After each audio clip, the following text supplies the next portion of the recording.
Getting dark in here, ain't it? Y'all not nervous, are y'all? Y'all excited, right? Oh, that don't sound like excitement. Y'all excited, right? Make noise if you're ready for a poetry slam.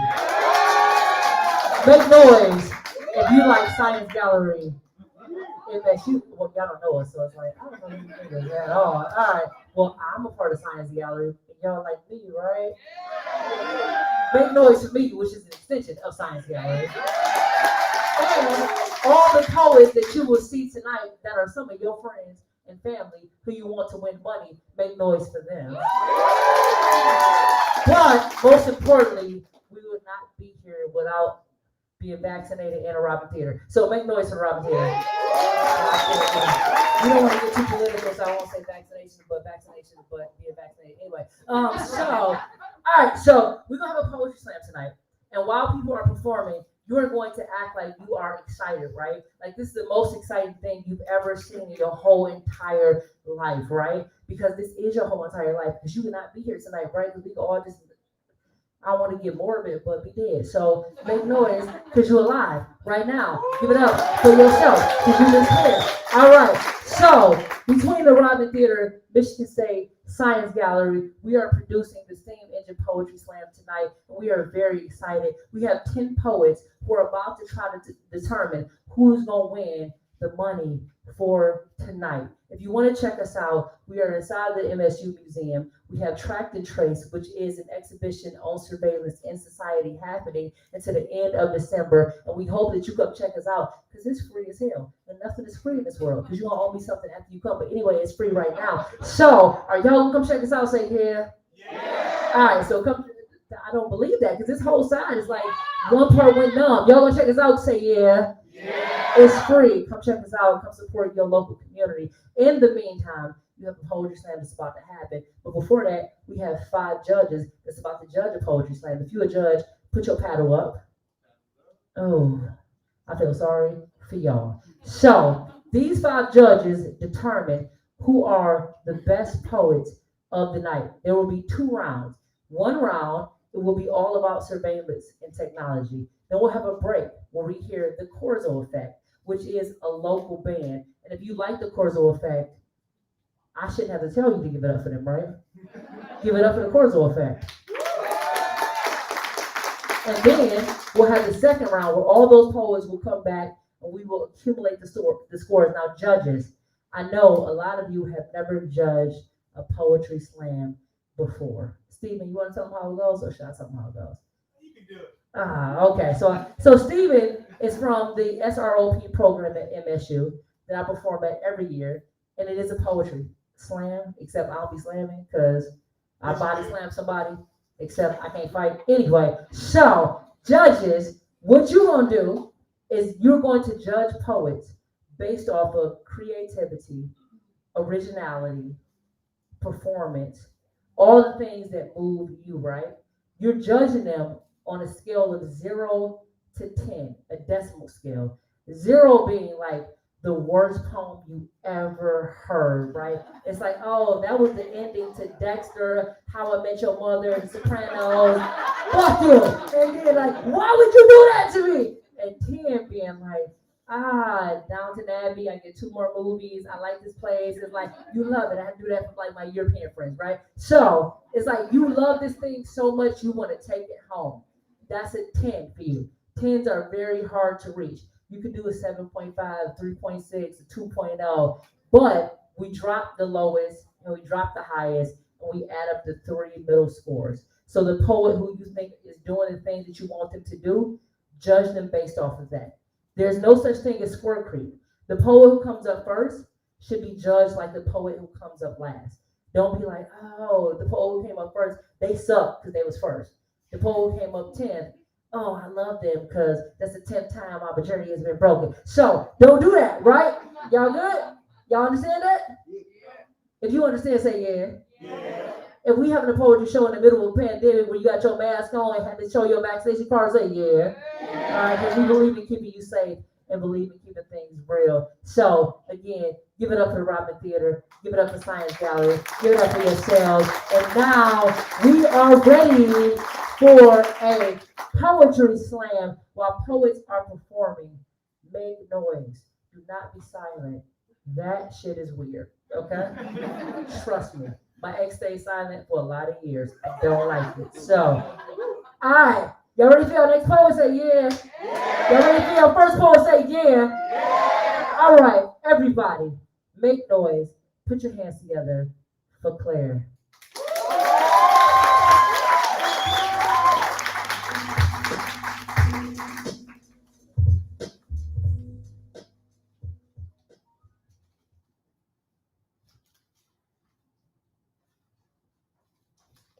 It starts with my mother telling me to text her when I get from point A to point B, and I don't know how it ends. Teen girl goes on her phone to ask the world what it wants from her. She answers on the first ring when someone calls, and she checks Instagram 7 times in 1 hour. She loves to be alone and watch TV, or be alone and listen to music, or be alone and go on YouTube, or be alone and online shop, or be alone and glue her phone to her palm. Independence is so blissful, isn't it? Teen girl goes on her phone, and the phone says the world doesn't give a shit. But then the phone comforts her. Teen girl sleeps next to the phone so she doesn't miss out. Teen girl takes her phone to her first dance. Teen girl tells her phone all of her secrets. Teen girl takes naked pictures of herself with the phone, talks to her friends with the phone, makes other friends with the phone. Teen girl holds the phone while she talks about shoes, and then the phone gives her an ad for the shoes. What a bond, isn't it? Twitter notification, your trending page has reloaded. If I were to stop doing everything to become someone else that lived inside of this screen, I would, except I can still live out here, right? I love to talk on the phone and clean out my camera roll every 10 to 12 days. I don't know where any of that stuff goes, but I get to look perfect. I get to post pictures of me loving flowers. I get to look perfect. I love things on this phone because other people love things on this phone, and I don't think anyone but my friends really care. TikTok notification, this is for you. I got this for you. I'm on monitor time. I'm on something you need. I want more time. More time, more time, more time, fine. Watch me if it means I can have more time. Sell my attention span. I'll eat your logic with a spoon and a napkin on my lap. Keep me here. Keep me entertained. Capture me, enclose me, suffocate. I mean distract. I mean comfort me. Unravel my brain for fun and pick through it. Scrape this one long strand clean and get all the data. I mean ideas that you need. Hold me, like me, feed me, like me, validate me, like me, love me. No, just like me, watch me. Wait, what are you watching now? Instagram notification. I heard you talking about those shoes. You have a screenshot of those shoes in your camera roll, along with 6 other photos of other things from this one website. Here's the link. I'll put it right there. Do you think they can still see us when we die? Do you think they can still find my body, my real literal body? The one thing this is coming out of? They're in here. I know they're in here. Why else would I have eyes? Why else would I have hair? Do you think that if I let them hold my hand or touch my face or told me what kind of shoes I wanted to buy right after I told my mom what kind of shoes I wanted to buy, they would look at me more? Do you think then I don't have anxiety, I just need someone to sit with me and play music? And no, I don't want to be alone, but no, I don't need anyone to see me like this. And no, I don't want schemes shaped like a pyramid. I don't need to make a living out of this. I don't need money from this, but well, that might be nice. Do you think they read this before I typed it out? Do you think they know how I get home? When I went home for the first time since coming here, my phone thought I was on vacation. I don't remember signing terms and conditions for visiting my family. Do you think they know how I get home?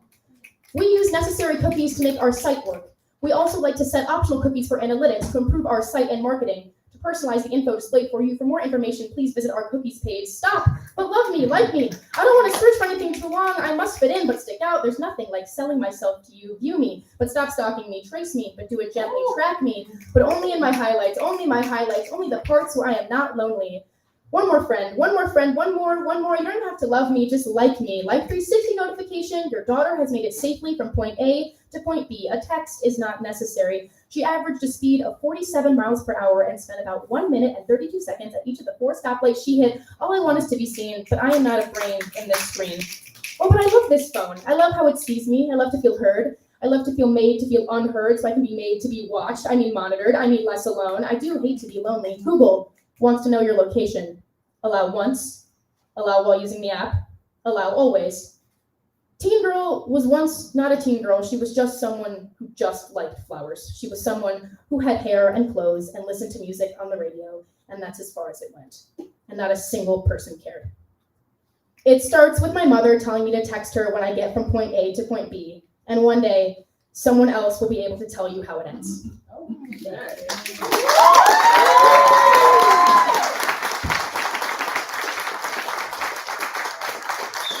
Give it up for that artist.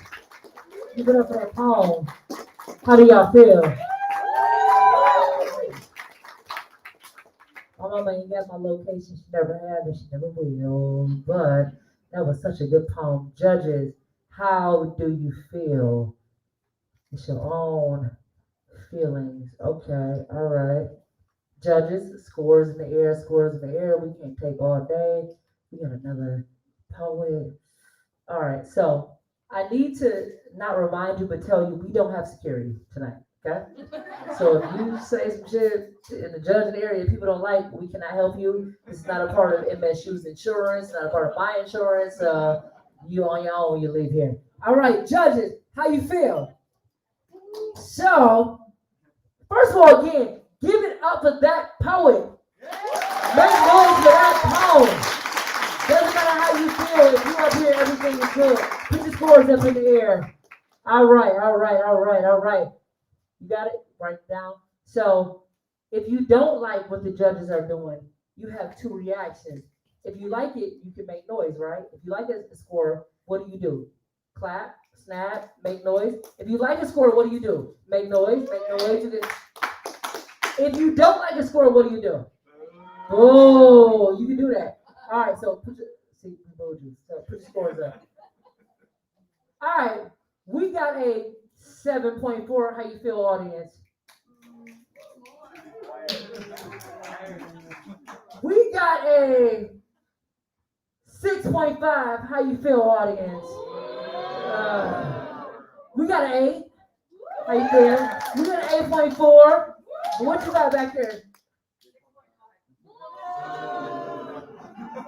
Y'all are really hard to impress. I'm glad I'm not in this poetry slam. We got a 6.5. I would fight y'all. We got a 6.5. Give it up for those scores. Give it up for that poem. Y'all make noise. All right, and now everybody keep that love going for the next poet. Kanye. Give it. It's not like Kanye. It's like Kanye, right? Because well, Kanye. Give it up for Kanye though. Make noise for this poet.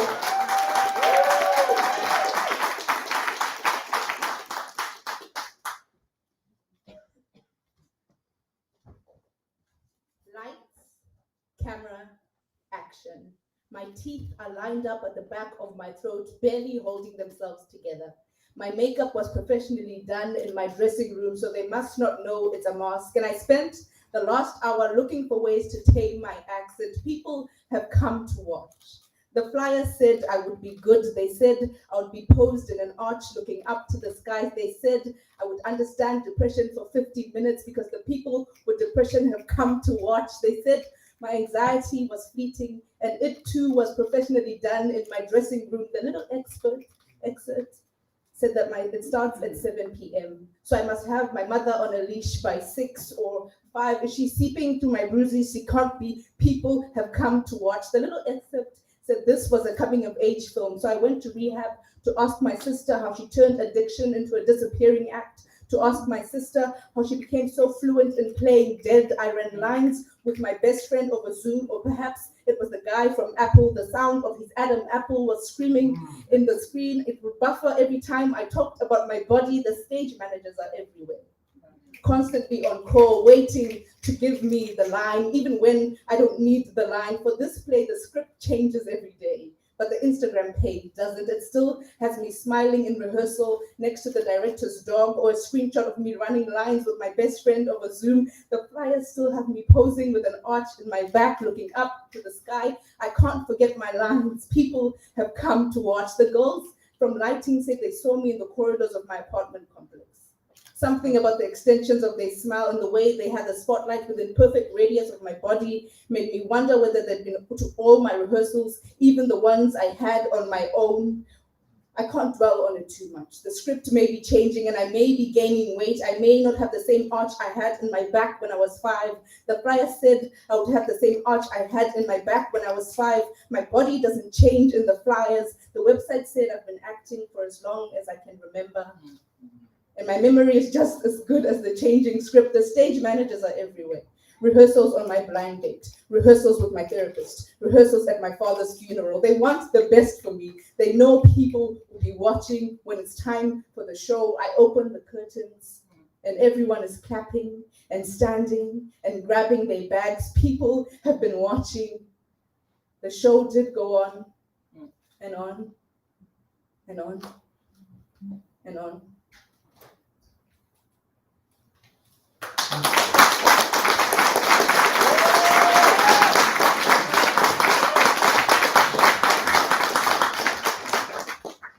Audience, give it up for that poet. Oh, Give it up for that poem. Anytime somebody talks about a show, I remember my auntie, God rest her soul, she would always say, not my circus, not my clown. I always use that for my ex-girlfriend, not my circus, not my clown. Anyway, so give it up for that poet. Judges, get your scores together. Once again, before you put those scores up, judges, you can do it, but give it up for the Robin Theater in the meantime. Give it up for Science Gallery, MSU Project in the meantime. Y'all will all come and visit us, right? yeah. Because we severely are, right? So you already know. Cameras on you. Everybody who say, yeah, we're going to rush off, y'all don't come. All right, so, judges, what's your scores for that poem? All right, we got somebody keeping track of those scores. All right. So, from, I won't say from low to high, I'll just say, we got a 7.8. How y'all feel about that? All right. We got an 8. How y'all feel about that? We got an 8.4. How y'all feel about that? We got an 8 point, is that a 2? 8.2, how y'all feel about that? And we got an 8.7. Give it up for that poem. Give it up for that poet. And right now, make sure you keep that love and energy going until we get to our next poet, Masaki. Everybody give it up, give it up, give it up, give it up, give it up.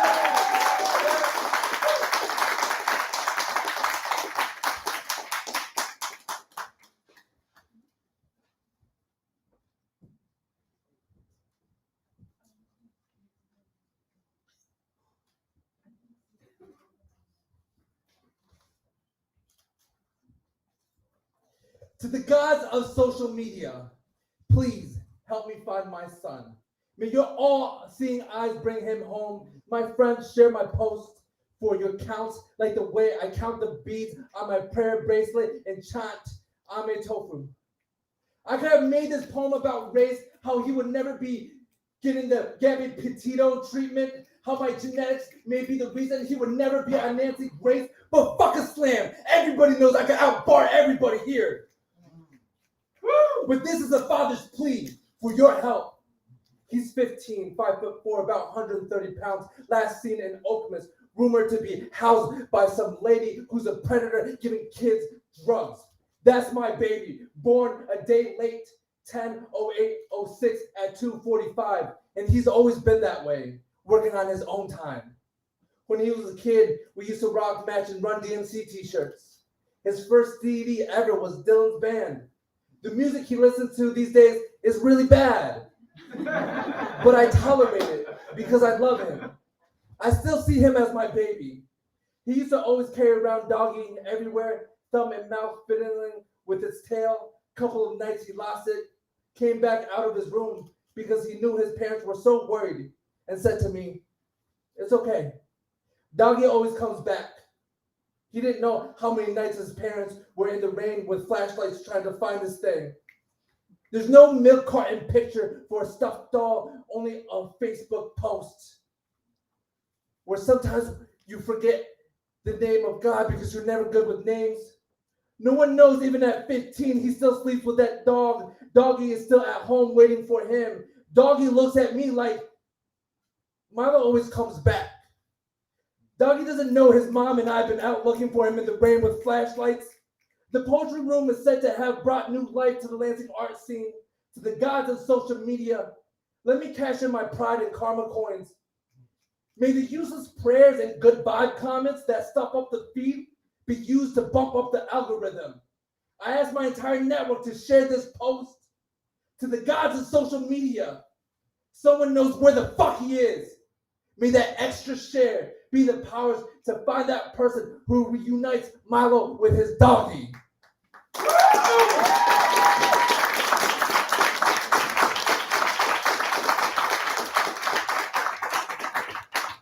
Right. So more than giving it up for that poet and that poem, I think that as an East Lansing community, we are all here to make sure our children are protected, right?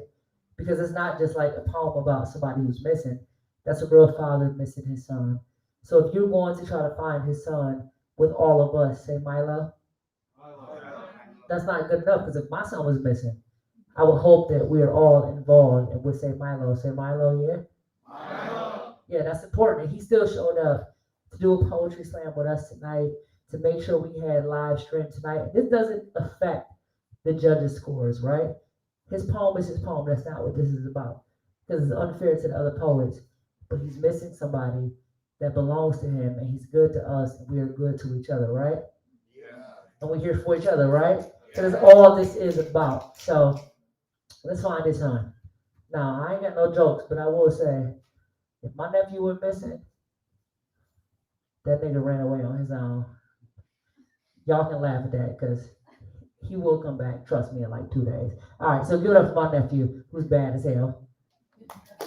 But give it up more to finding Milo tonight or tomorrow, because sadness is on the other side of love and laughter. Now, judges, give it up.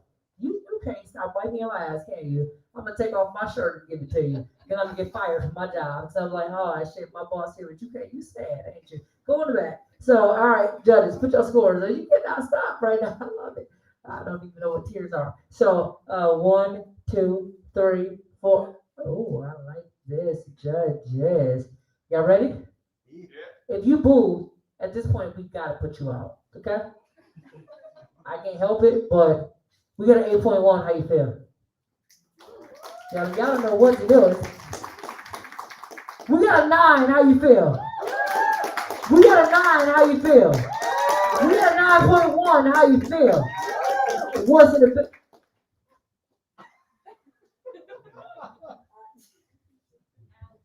God damn it! All right, this is not about me, y'all. This is about them. Whoever's in the back, don't look back. We got a 6.3. How y'all feel? Oh, okay, all right. Somebody got some sage? Got it? You got it? All right. So now we got the next poet coming to the stage. Everybody, give it up for Daylight. Make noise for the whole community.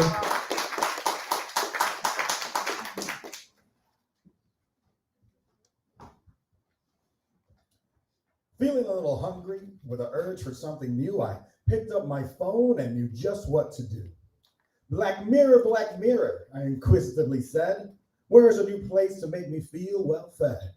The little screen blinked as my AI awoke and responded in milliseconds without a single keystroke. Based on your past visits, I confidently predict you'll surely enjoy Clara's Eggs Benedict. Then at the holidays, I was truly perplexed at what present I should be buying next. I asked, Black mirror, help me if you can. What Ted Lasso gift should I buy for my friend? The merry phone responded, its tone sounding tickled, and helped me write out like the situation were pickled. It's your crush from work who Ted Lasso adores and would love an AFC Richmond jersey to wear out of doors. My crush was won over. Soon we were together. I checked her contacts to see if we'd last forever. Then I felt insecure, so I picked up my phone and asked the all-knowing after the wake tone, Black mirror in the palm of my hand, tell me, am I the fairest in all of the land?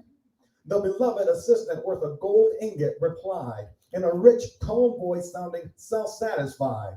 You are the fairest in the memory of your cam on anything that's nothing like Instagram. Alas, my sweet love could not stand my depression and left me to chase down some online obsession. Now, in deep loneliness and longing for affection, I picked up my phone seeking human connection. Black mirror, please find me a throng, a group of people to which I can belong. The assistant, like a shepherd looking after its flock, was ready to answer at any time of the clock. The people you ache for are under my supervision, and they're yours if you're fine with perpetual division. You seek me, I seek you, and you give me permission to influence your every momentous decision. So I followed my yes sirree to inflammatory posts, posted my bots I agreed with the most. In deep horror, I shook after watching the news, so I asked my phone about the conflicting views. Black mirror, my nation's roof is on fire. Can you bring us some truth to snuff the flames on this pyre? The steady assistant with a mirthful trill noted, regarding it's addicted and it's devoted. The responsibility is not in the feeds that I feed. I simply feed the fears people's worst fears need. You'll understand me best if you understand greed, but I've got you so wrapped up, you'll never be free. So I sat there in silence, just scrolling away, feeding my phone data day after day, posting awful questions echoing round in my brain, the once mighty organ so easy to train.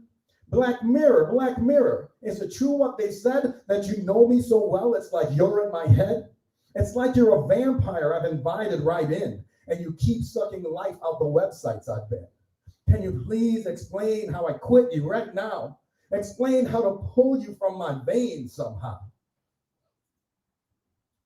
Black Mirror, are you still there? Black Mirror said nothing, though I wanted something most. It simply responded by liking my post.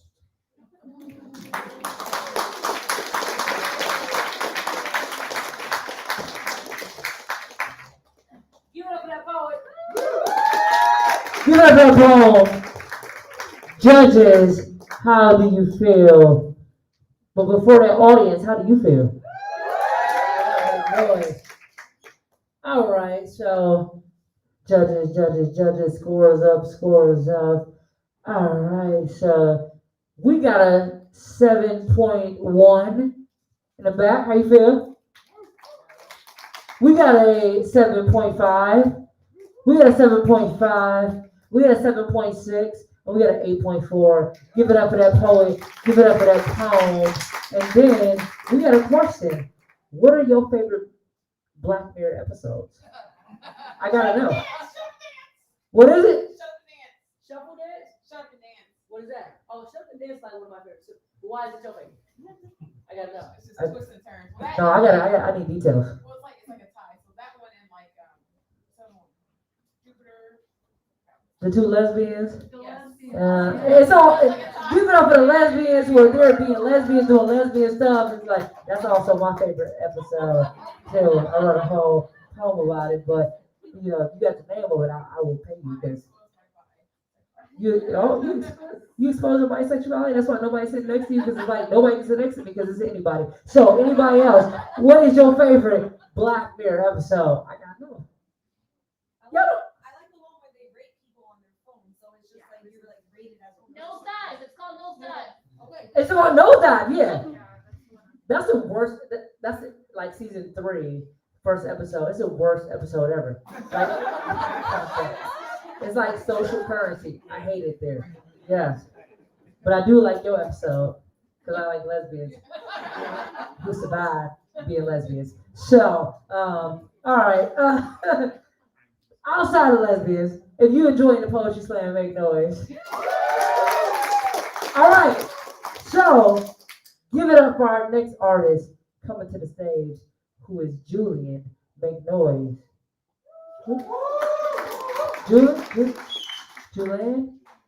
Julia. I like Julia because Julia wearing the same pants that I would wear if these were the pants I was wearing tonight. So pause. Give it up because I'm a Black person, so you can't get names wrong, right? Everybody, reset. Make noise for Julia coming to the stage.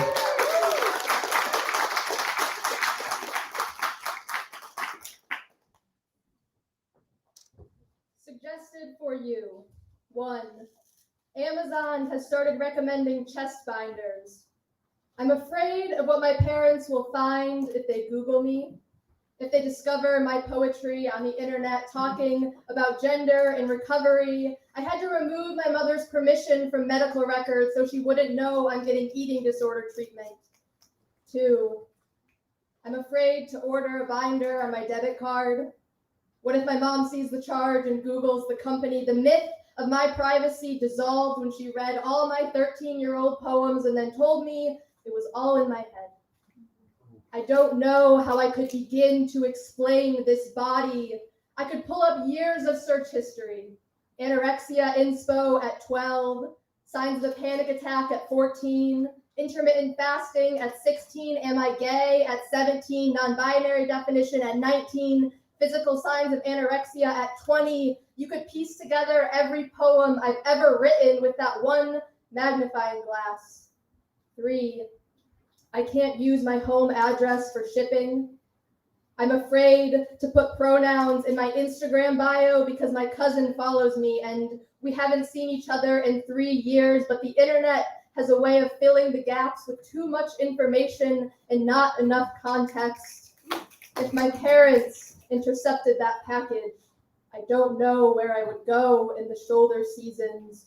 4, when the binder arrives, I keep it in the drawer so no one sees it hanging in the back of a Zoom call. There are so many ways to be discovered. Sometimes I feel like my life is a game of Clue, and my cousins or parents or teachers or coworkers or employers or 5th grade classmates or middle school boyfriends are scouring the internet trying to figure out if I'm gay or trans or both or lovable or hireable or a liability. 5, the first time I wore a binder in public, I was afraid a coworker would see me, so I hid in the back of the coffee shop, computer open, looking at the new advertisements on my Facebook page for men's clothing and Packers and even more binders. Sometimes I feel like my whole body is an advertisement for everything I've ever purchased or read or seen online. My body has never been my own. It has always been a stock that the internet can buy into, trapping me under the pretense of value and worth and what will happen to me if someone finds out.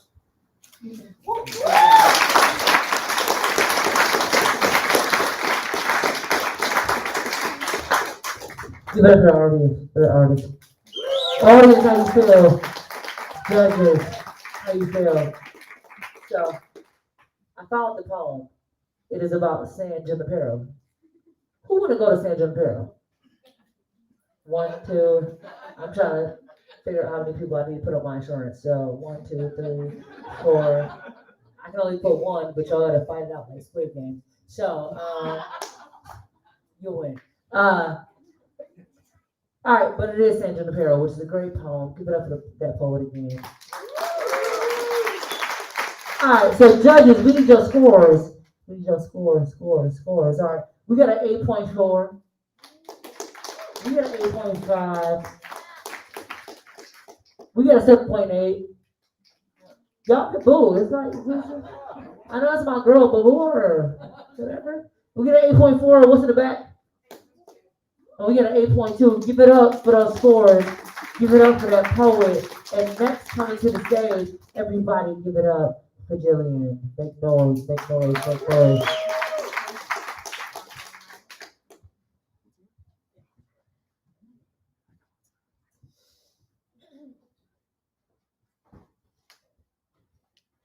There are 2 things you should know about me. 1, I love targeted ads. And 2, I never buy anything from them, but I always click. Example, me looking at the coolest glass bird I have ever seen, seeing it costs $200, and knowing it is something I want but cannot have, and then proceeding to see only that item in different colors for the next month. It is amazing, the straight white male CEO named Mark or Jeff or Jack says, how we know what you need before you have any idea. It is amazing how we take care of you like that. I find out she died on Facebook, and I wonder how the AI decided to show me this. To show me shattered glass instead of bird teetering on the edge of a shelf, one light breeze away from breaking. I wonder how they call this amazing. to show me a mountain of grief I know others have died in, mouths frozen in a permanent scream, asking me if I want to like the view. Like, maybe it didn't want me to help her. Like, maybe grief just sells better. They say that data mining turns raw data into useful information. And all I can think is, I wonder if her mother still gets ads for coffins in different colors for the next month. I wonder if Facebook calls her dead daughter useful information. I picture her getting an ad for a baby's crib, and I wonder if she clicks on it. Something she wants, but her glass heart cannot afford. Not again. And I ask who they are taking care of, because it certainly was not this girl. When she Googled how to kill yourself without anyone noticing, did you try to sell her a gun? And did it work? Do you call that helping? When her father heard the news that he would not need to buy a graduation ticket anymore, and he could do nothing but call her and listen to the voicemail, did you try to sell him a smaller family phone plan? Facebook's mission statement is to give people the power to build community and bring the world closer together. Our lives are all connected, it says. Yes, I think. Of course they are. Because what is my life if not yours to exploit? What is grief if not an opportunity to sell? What are we if not different colors of data waiting to be bought, to be clicked on, to drown in surveillance, just to be sold a pool? Thank you.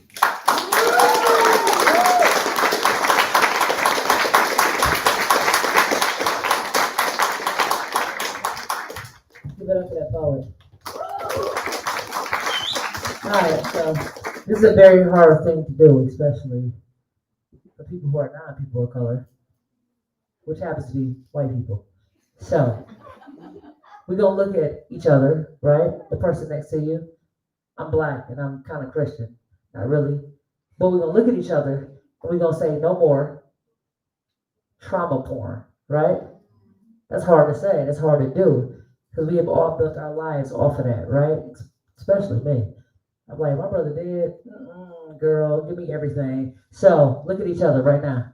No more trauma porn. No more trauma porn. Porn is a weird word to say. I've never watched it a day in my life. I'm just saying.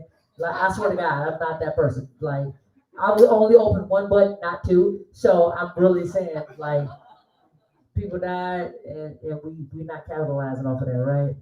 We just explore our feelings, right? Y'all still enjoying yourselves, even when you can't make money off people that's dead and people of color, right?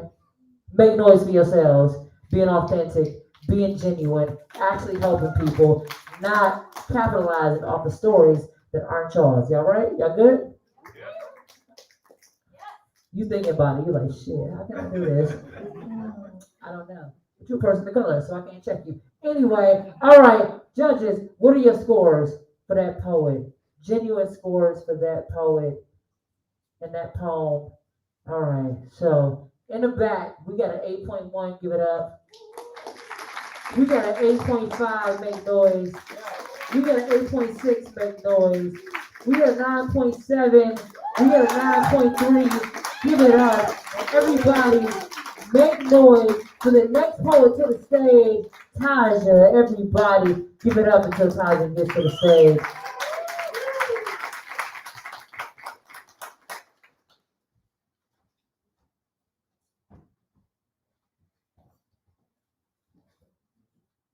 I always thought I knew myself better than anyone else, better than my mother, better than my father, my sister, my brothers, better than my closest friends, because when you try and lend yourself to them, they misplace the pieces. They leave them in the backseat of their car that they'll eventually vacuum up. They'll leave them on the cement to be crushed, in a sweatshirt pocket to be ruined, in the washer tangled up in strands of hair stuck in a borrowed hairbrush. I guess what I mean is that they forget the details, the small pieces that make you complete. Yet I've heard legend of a phantom that collects those lost and broken pieces, a phantom that feeds on the loneliness, feeds on that feeling of feeling unseen. It will show you what's pertaining to your innermost thoughts. It will say, look, I found this for you. So now the phantom is the fisherman. I am the fish. This digital world, the hook and the perfect algorithm, the bait, it says, oh, you've been working out more. Here's an endless list of motivational exercise videos. And so I keep scrolling and scrolling. It says, I see you searched for vegan recipes. I'll flood your explore page with reels of vegans cooking their dishes. And I keep scrolling. It's scrolling. It says, I see you've been depressed. Wait, how does it know that I've been depressed? Here's a list of different psychologists calling you out on how your childhood trauma has affected you as an adult. So I keep scrolling and scrolling and scrolling, hook, line, and sinker. For the first time, something knows me as well as I know myself, and so I've been reeled in. But listen, ain't nothing real in a world that's only ones and twos. This matrix showing me everything I wanted and everything I didn't know I needed. It's funny how it has all the access to my money, so they could steal it if they wanted to, but there's no need. I basically begged them to take it. I'm a sucker for terrible sales. 30% off a $60 shirt. I mean, it's not great, but like, it's not full price. It's so easy and always too good to be true. So to myself, I say, it doesn't know you, okay? In fact, it's stealing you away. I don't go nowhere without this thing. It is my venom, my symbiotic relationship. Without it, I feel like something's off or something's wrong. And when I try to cut it off, I just find myself stuck again. And isn't it an inexplicable kind of sick to be so attached to something that's so toxic? But when it's not there, you're not right. To something that's watching your every move, running you for an agenda belonging to who knows who, to something that's smart enough to identify the difference between two brands of lollipops, but not quite smart enough to spot the difference between a black person and a gorilla, to something that can't find someone's phone because it was dead when they lost it, but holds on to photos of you and your abuser after you deleted them for what you thought was forever. See, friends, family, they might lose some of the pieces, but still I'd rather choose to be present with them because at least they aren't trying to crack the code on replacing me.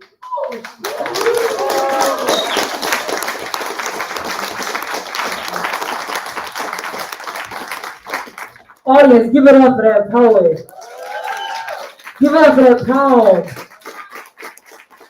Again, track and trace is happening right now at the MSU Museum until the end of December. Come and check us out because all of these conversations happening on stage is happening at the museum. And we did not tell these poets what to write about. They just know how we are all being surveilled. Okay, y'all can't even figure out what to do. It's like, is that a 10, is it a 9, is it an 8, 7, 9? I told him it took me 4 poems to figure out the theme, and then you just said it. Oh, that's my bad though. Everybody say bad, host. Because I should have told you what the thing was. It's surveillance, but also bad judge. You should have came and saw what the thing was. Track and trace, surveillance in our society. People just watching us all the time. Yeah. I be being watched, okay? I won't be being gone through, okay? How y'all feel? That was a good poem, but I'm not biased at all.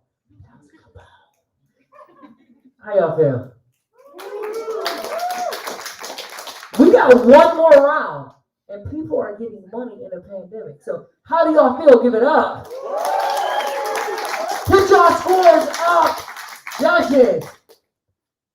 Ooh, Okay, all right. We're gonna start from lowest to highest. We got a 7.5. Why are y'all scared? We got a 7.5? Boo, you boo it. What's it about? We got a 7.6. We got a 9.3. We got a 9.5. We got a 9.6. Give it up for those scores. Give it up for that poet. And now make noise until Misery gets to the stage. Everybody give it up for Misery.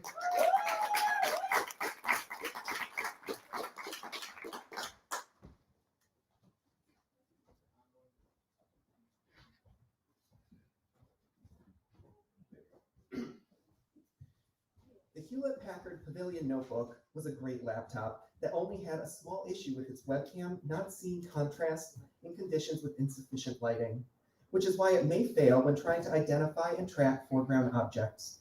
It employed advanced algorithms for identifying them by their components and tracking those marked as important. And understanding those components is difficult because they consist of complex shapes, so to manage processing power, they are broken down into simple pieces, and there may be cases where foreground objects are misidentified. Which is to say that the camera tracker was taught not to trigger on certain wavelengths or shapes, For HP laptops to solve the staggering shortage of CPU strength, secret shortcuts are styled to save strain like simplifying shapes. The computer configures the complex like children carelessly cutting out crayon-colored canvas while corporate tries to confuse consumer concerns, careful not to confirm that their computer's camera has a complexion cutoff. And hopefully the technical talk was enough to dissuade you from looking into the issue further. Which is to say that when Desi Crier's white coworker got in front of the webcam, it no longer had the 404 face not found skin too dark facial tracking issue, as though the wavelengths of light given off by your skin determines whether you are worthy of being more than the sum of your parts, as though our data is worth $400 million a day for Google, but just not detailed enough to tell Google Photos whether or not should be tagging selfie as gorillas, as though a 34% higher error rate in identifying women of color and a 10,000% higher error rate in falsely identifying them as criminals are unrelated technical issues, as though we are blind to race like those cameras are supposed to be, as though your money is always good, but if you have complaints, just lighten up. Which is to say, I guess everyone forgot about product testing. When developers decided to test their cameras, did everyone's My Black Friend take the day off? With a set of photos used for algorithm training so light that the skin tone range was Victorian vampire to, oh my gosh, I get almost as dark as you when I tan. Were the North Miami Beach snipers who used black men's mugshots for target practice called in as the subject matter experts? Did the homogenous 95% of Silicon Valley tech employees just forget during the past 65 years that there are people who don't look like them? Which is to say, should we be surprised when a moral obligation is called a programming bug, and instead of fixing human, they remove the gorilla tag like calling racism solved after cutting out the bad words? When faces of color are problems to be fixed with software updates like blaming the red lines for infrastructure problems? When after New York stop and frisk is declared illegal, digital stop and frisk becomes a guiding principle. When the problem has never been the computers, it's who's been making them. Which is to say, if the children are playing with pillowcases on their heads, you know what's hidden in the back of the closet. And the Hewlett-Packard Pavilion notebook was a great laptop that only had a small issue with its webcam scene contrast in conditions with insufficient light. A 12-year-old running around with its eyes covered by a white sheet.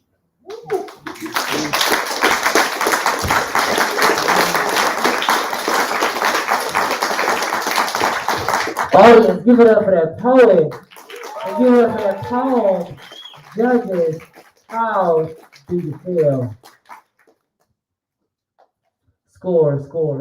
Remember, it is tracked and traced at the MSU Museum. We are all here because of how we feel about surveillance. All right, okay. All right. So, we got an 8.5. How y'all feel? We got an 8.9. How y'all feel? What's in the back? We got a 7.2. Y'all, they are foreign. They are not from here. I don't worry about that. Yeah, okay. I'm foreign too, but whatever. But we got a 9.2. How y'all feel? We got a 9.4. How do you feel? So we are all being tracked and traced right now. So give it up for our next poet, Ana, coming to the stage. Everybody say praise.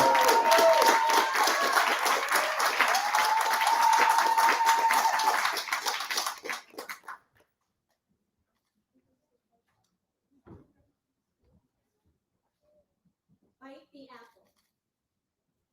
Take it slow. It has to last till Thursday. Bite the apple. Choke it down. Sink teeth into all-knowing. Snow White and Eve went viral. Fresh meat, munching apples, weak for all their wanting, they were bitten. Bitcoin, Fitbit, Britney bitch, don't quit, bitten. They were bitten and became the zombie matriarchs of this lineage of the lost. I too am a consumer, working free for Big Daddy Sky God. I click every bait, read every feed, and learn to like the story in his cloud eye. I am hungry, I am binging, I am starving, he is watching. I am zooming, cropping, cutting, he is watching. I am turning myself off and back on again, and all my metaphors are literal. Bite the apple, watch her bite, then blame her for the banquet. I eat like it's an emergency. Gnaw my cheek, rip my tongue, swallow wrong, cough out a lung in the hurry to put down a feeling.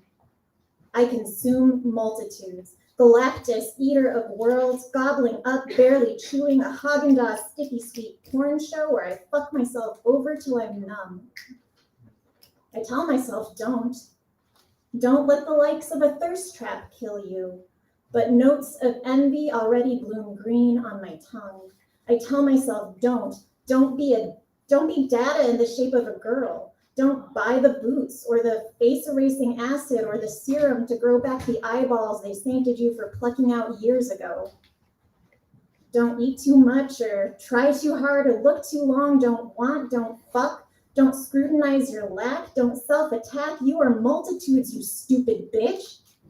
You are love. You are sparks hotter than pixels. You are glitter-stippled, pimple-studded chaos in every color, crowned in rays of curiosity.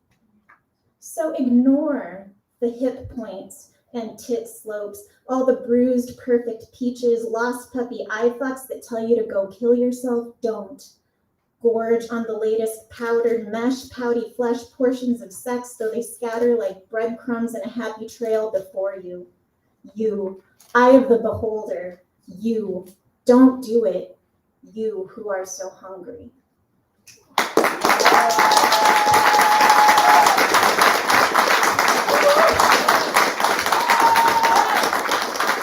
Give it up for a poem.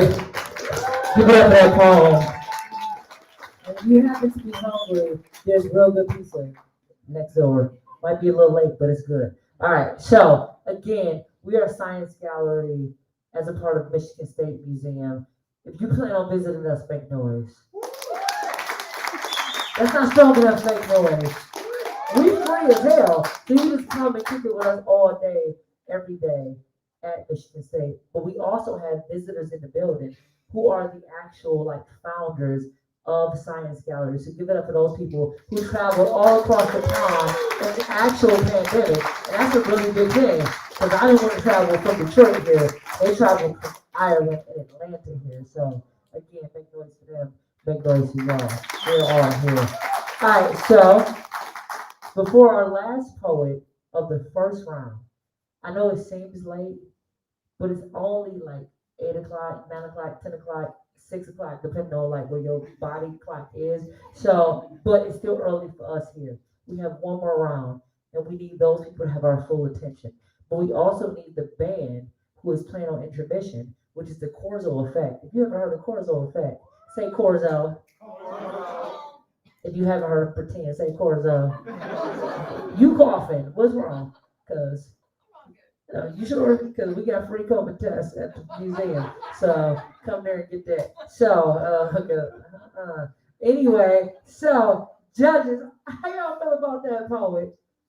Okay, all right. Okay, in the back, I'm gonna say, y'all the psychop team, ain't y'all? Y'all hard as hell. Oh, I never want to work with y'all again. All right, we got 7.5. Give it up for that, or do what you want to do. Shit, y'all are so hard. Okay, we got an 8.1. Give it up for that. Y'all separated, but I know y'all together. Same sweater. We got what's in the back?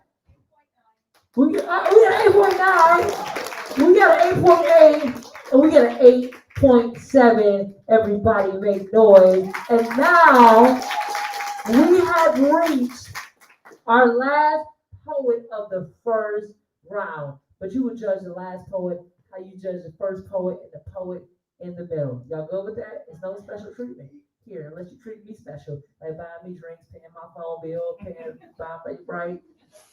You let me think about that. I need to know you. That sweater is very me. So anyway, all right, last poet. Everybody, make noise for Allie. Give it up for Allie.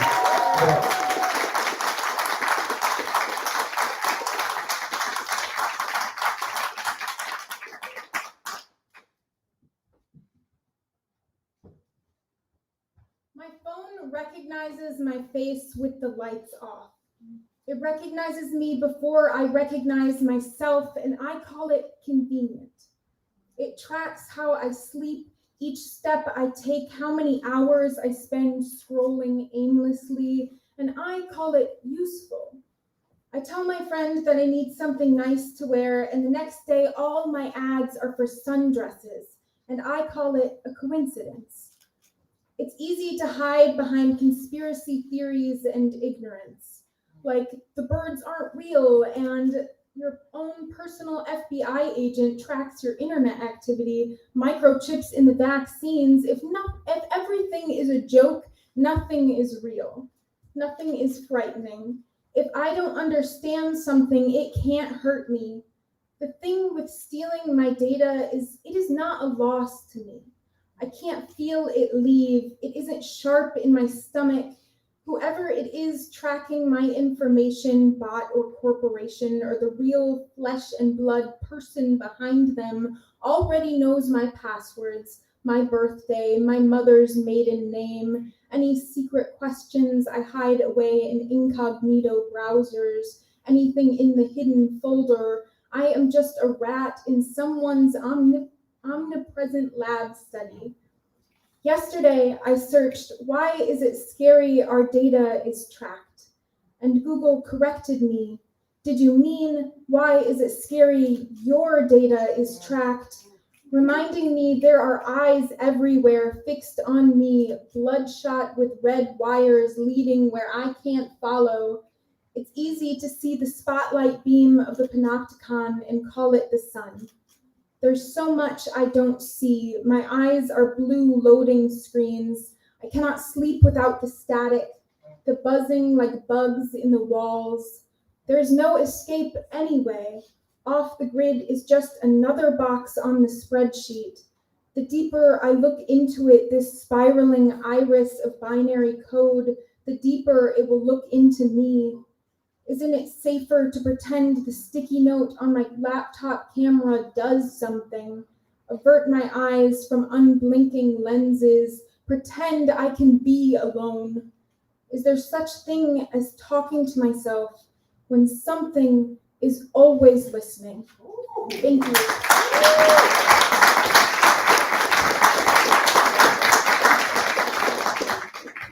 Give it up for that poem. Give it up for that poem. We are never, ever alone, okay? Understand that? I'm up here by myself, but it's a whole band that's really behind me. Y'all see it? Like Chuck E. Cheese. Anyway, we give it up for the Robin Theater and Dylan for making this possible. We hope at MSU Museum and Science Gallery Detroit, we have many more shows to come in this space, and we thank you for selling us out tonight, even though like we kind of sold out, but also like it's COVID, so we pre-sold out. Like it's weird, but we thank y'all. Give it up for my head of program and Antoine Scott who made this happen. I'm just hosting. Again, Science Gallery International. He flew all the way across the pond to see us and to see y'all. Now we got another round. And that round, the poets will come in reverse order. Every poet you sing tonight, and we will add up those scores, and those are the poets who will win the money for tonight. But everybody is a winner, except I don't like losers. So anyway, if they didn't win, they won in y'all eyes, right? All right, give it up for winning and losing at the same time for y'all, because that's what y'all like. But the winning ticket is y'all get to see us for free at the MSU Museum, track the trace, and understand what is happening to you in real life. Is that not a win? You know, somebody's stalking you. You know, you stalking somebody, and you know everybody know who's stalking them, what you stalking. Give it up for that. Because we all watching. But right now, for 15 minutes, you got the Corzo Effect. Give it up for the Corzo Effect. I'll bring it back because I'm the host. You know, remember I hosted this show. I like Jillian. Give it up for Jillian. Because me and Jillian are now in charge of the MSU Slam team that we taking all the way, right? All right, so yeah, I get it. She wasn't checking me. She was just saying. She was surveilling me. So, all right. Scores. Audience, how do you feel? Judges, how do you feel? Oh, okay, all right. Y'all are so interesting. Okay. I just don't know what to do with y'all. In the back, we got a 7. How y'all feel, audience? We got a 7.5. How y'all feel, audience? We got an 8.1. How y'all feel? We got an 8.9. And we got a 9.4. But remember, all these poets are coming back. It seems late, but it's very early. So stick around, have a beer, stretch your legs, and enjoy the Corzo Effect, y'all. Give it up for this band.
What's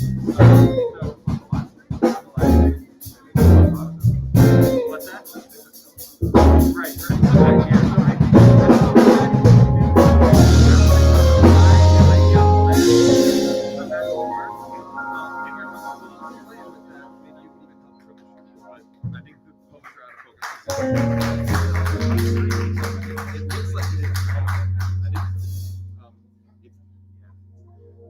The musicians are focused right now, but I think the poets are on their own.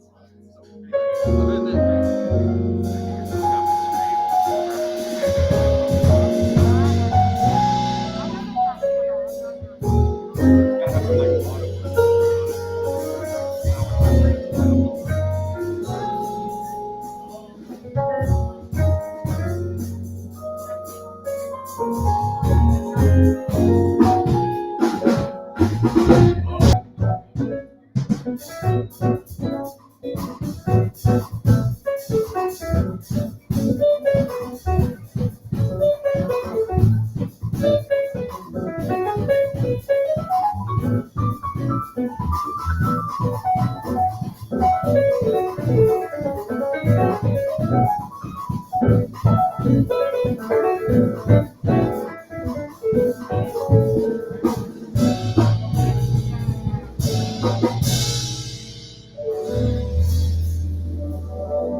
Hope you guys enjoy the music.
And the Corzo Effect. Can I say y'all are for hire? Does anybody want to speak on behalf of the Corzo Effect? Let's let Josh. Yes, give it up for Josh. Speaking on behalf. Thank y'all so much for the love and support. We want to thank Natasha for getting us for this evening. She hit us up in August, and we couldn't wait to do it. Honestly, after seeing what the poetry community, the spoken word community was doing, the evening that you guys came to, yes, it was awesome. So I was like, we got to be a part of that. Y'all so humble. Give it up for these guys. Yeah. Thank y'all for coming out. It's an awesome event. We enjoyed it, and we hope to be a part of it again. You guys did good. Every year. Thank you. If y'all like the Corzo Effect, say yeah. Give it up for every artist on the stage. It is very hard to play an instrument, trust me. I can't play people, and they play all of this and people at the same time. Give it up for these people.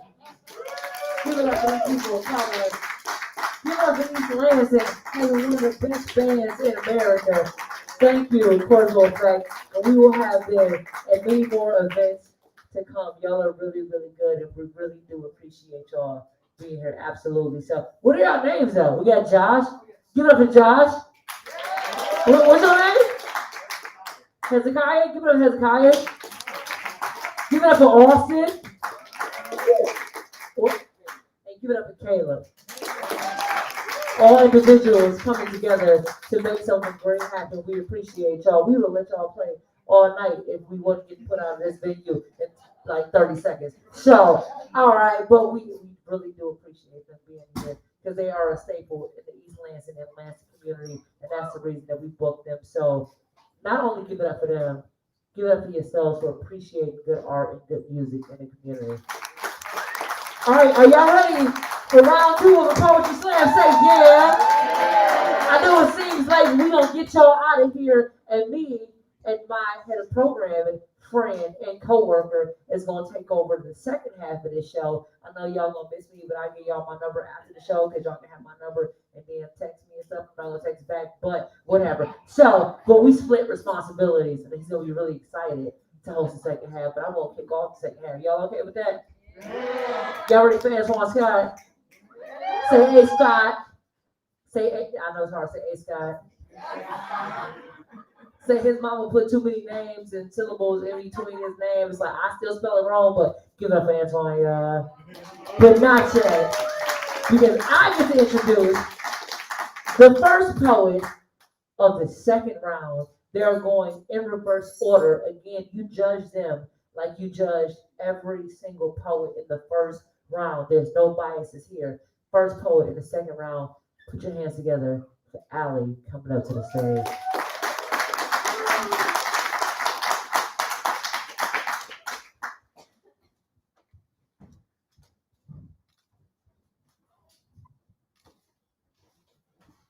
Frankenstein is a coward. Yes, the man, not the monster. Do not call him Dr. Frankenstein. He is not a doctor. He is a college dropout who broke the rules of life and death only to run when the thing he made blinked back. first rule of parenthood is to love the new son you made. The creature was alone before he knew what he was or why no one would love him. I know what it's like not to be what someone expected. We are all afraid of the gory insides. I tell my parents there is something wrong with me. They say, you're fine. We all feel like that sometimes.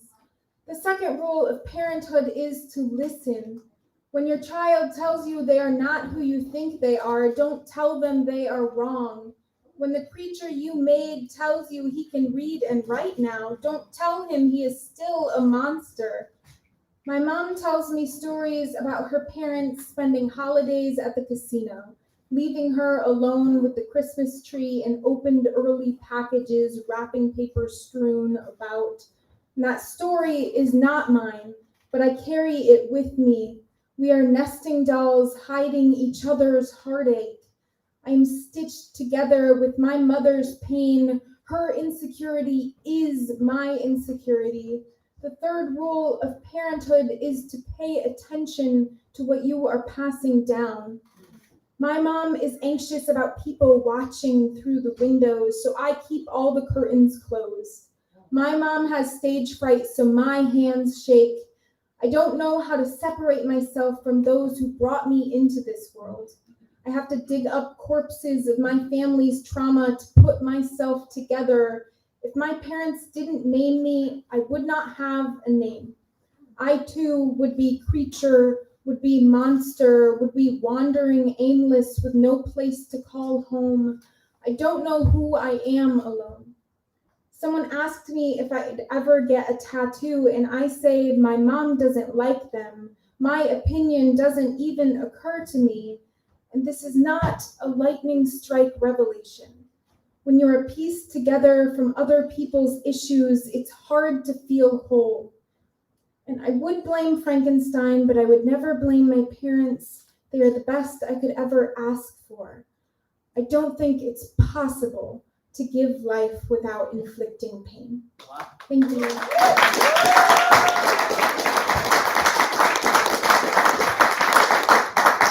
Give it up for that poem. Give it up for that poem. I know you're trying to sneak out, but you can leave out. Like, make the noise you gotta make. You're a drummer. Get a drummer song, everybody. Make noise for a drummer. You're gonna sneak out unless you're gonna play for 2 more hours. All right, okay, all right. How y'all feeling tonight? Say, if you're feeling good, say yeah. All right, so again, we are a science gallery as a part of Michigan State Museum. We got a new director. Give it up for a new director, Devin Ashton. Give it up for that. Give it up for that. Give it up for everybody who traveled across the pond again in the pandemic to make sure that Science Gallery was gonna thrive. Give it up for them because they watching us. That's for Davis right now. They all here watching y'all. We hope y'all see us. We travel here almost every day from Detroit to be with y'all. And do anybody in the audience want to pay for our gas fee? Anybody raise your hand? Because I will do I'm gonna do something for you to pay for that gas. It's not gonna be strange, but it's gonna be a thing. So all right. Might write you a poem once a year for that poem. All right. Anyway, we really enjoy being a part of this community. And we enjoy y'all appreciating who we are. We hope to see y'all for many years to come, right? So we're gonna switch hands, but before we switch hands, we are going to give it up for the judges and these scores for that poem. What are your scores, judges? Come on, lift it up, lift it up, lift it up. Okay, all right. That's Velcro. It's like when you got track pants on and you just walk in, it's like, goddamn, all right, y'all see me. All right. Don't mind him, y'all. You're part of me. So, all right. We got a 7.5. How you feel? You can say, I don't like that. Boo. We got a 7.5. How you feel? We got y'all so polite. Y'all part of How Michigan. We got an 8.1. We got a 7.8. We got a 7.1. And we got an 8.2. Give it up for those scores. Give it up for that poet. Give it up for that poem. And next, coming to the stage, everybody give it up for Ana. Make noise. So Ana gets to the stage.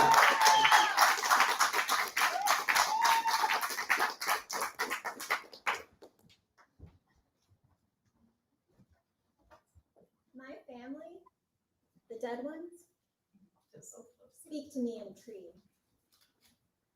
I know it from the place of most impossible knowing.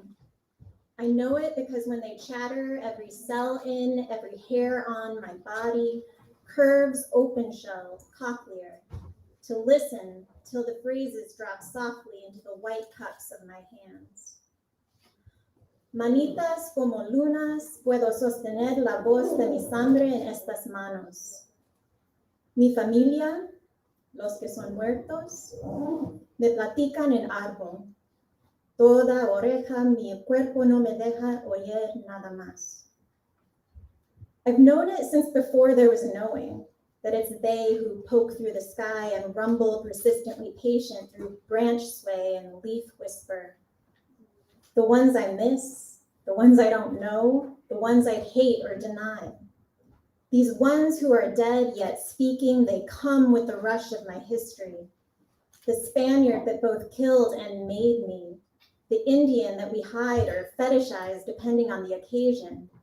The starving, the heartache, the brain quakes that crash into the making of this person who was good enough at school to politely forget herself.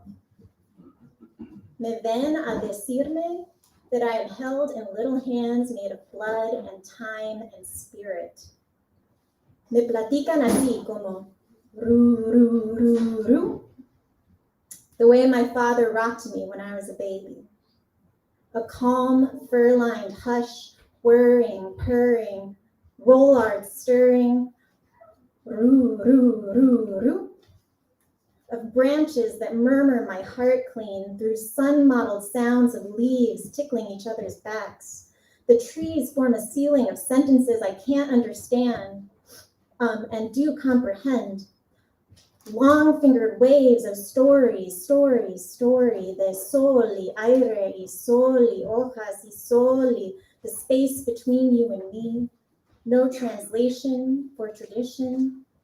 No explicación of the past, just a knowing acceptance of blanks left blank. So I trust in my dirt and sky, arc of cheekbone, line of nose, the ongoing shape of our thighs, our hair, thick with such strength you could build a rope bridge of it to the next world and the next.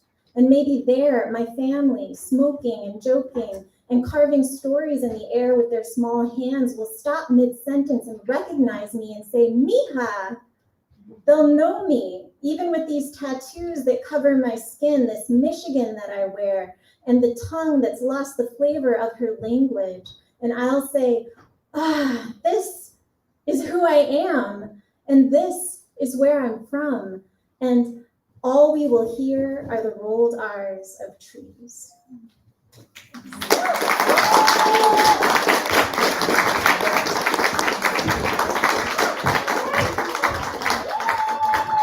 All right, everybody, give it up for Ana. That's Ana. All right, judges, do we have our scores? We're waiting, judges' scores. All right, we have 8.3 in the back. Over here on the side, we have a 7.9. In front, we have a 7.8. 8.3. And finally, round out Ana scores with an 8.7. Give it up for Ana, everybody. All right, so coming to the stage, we have our next poet. It's Misery.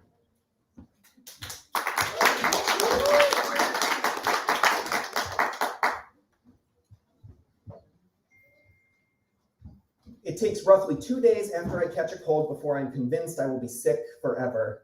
I lay in bed with the screws of the invisible vice on my head twisting, the overcrowded mucus elevators in my throat buckling under the weight, and a layer of sweat thick like Vaseline. I try to accept that from this day forth I will only be able to communicate through a Morse code of coughs and sneezes. And the next day I'm better. But when I try to explain this feeling to people, I wonder if the idea of being sick forever doesn't make sense unless there is already something in you that is broken and can't be fixed. See, my brain is an anomaly, a perpetual motion machine. It's the Wikipedia search that starts on yes for Yule and ends on a list of nautical knots at 2 a.m. with no work done on the report that's due in 6 hours and then swings back around while I leapfrog from yes for Yule to Brenda Romero and think about how my brain is like the train center games where the driver throws on too much coal, but it's more than off the rails. It's jumped the tracks and crashed. And all the passengers like the lawn I forgot to mow or the appointment I missed because I got distracted cleaning the house or the thing my wife just asked me to do that I didn't quite hear because I was focused on this train thing. All of these thoughts that had very important places to go are lying in this wreckage, licked by the flames and smoke that makes it impossible to even sort through the things I forgot to remember, lost like tears in rain, because even as I try to write something that stays focused, I end up thinking about how much I like Blade Runner in concept. And in the background, my wife asks, does your brain ever stop? And maybe at some point there were some neurons rigged up to whatever mental brake pedal my white friends who call themselves sort of Buddhists use when they meditate. But those neural brake lines must have been cut, because even on those days where I managed to stay in my lane, I can feel tires rocking across the speed bumps in my brain. I think someone dropped it off on Pimp My Ride because there are RC cars speeding in the back seat, and I don't understand why they decided to put a car in my car. It's like Exhibit. My brain isn't street legal. I need to go to work. And why did you think someone wanted a functional aquarium in their car? Exhibit, those fish are going to die. But like my brain, my genes are unstable. A grenade with a loose pin. So everywhere I go, I'm carrying a bomb, primers made of memories fragmented into powders, fuses of flash paper letters from people who never wrote them, but I swear I've read. It doesn't degrade over time, an ever-present companion like taxes or a death certificate that's missing a date. It slides under my shaking skin like the rattle of empty bottles that should be full as my body withdraws from empty accounts that pay to keep the lights on. It rests inside my stomach, taking up the space where food should be, and spreads into my blood, thickening it as my heart runs like an engine lubed with glue. I think about what would happen if the pin falls out. Would I throw myself on it to protect everyone else, leave them with a crater? And pieces, burns, and medical bills. The Facebook that you eventually notice stops updating. Leave them with stories to tell at places like this. If I buried it low enough, I wonder if I could hide it. How many explosions before the structure started cracking and the good bones start breaking, before the house is abandoned and it's easier to tear it all down than repair what's left. I still worry about being sick forever when I get a cold. But I've been driving for 30 years with broken brakes and a bomb in my pocket. I think I can handle a cold.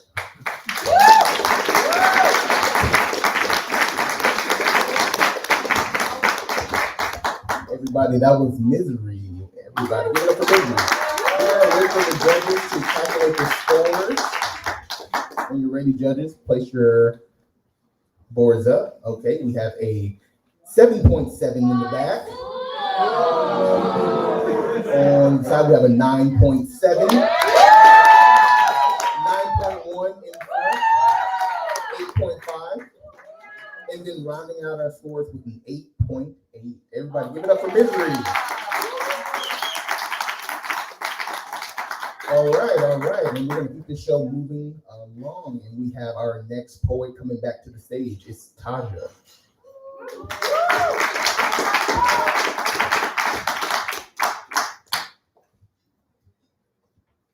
I'm not particularly a person who can be pushed to the point of rage very easily.